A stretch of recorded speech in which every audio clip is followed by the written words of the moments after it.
आजपासून मी एक नवीन प्रॅक्टिस चालू केली आहे.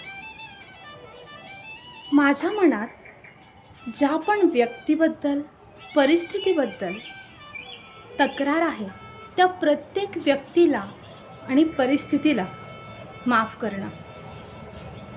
माफ करणं स्वतःसाठी. मान्य आहे की त्यांनी तसं नव्हतं बोलायला पाहिजे. मान्य आहे माझ्यासोबत असं का झालं. मान्य आहे आपण बरोबर होतो, असं नव्हतं व्हायला हवं.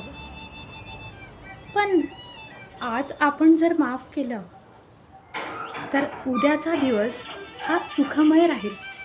म्हणून मी तर सर्वांना माफ केलं आहे आणि मला पूर्ण विश्वास आहे की तुम्हीही तुमच्या जीवाभावाच्या माणसांना माफ कराल आणि नातं पूर्णपणे घट्ट कराल.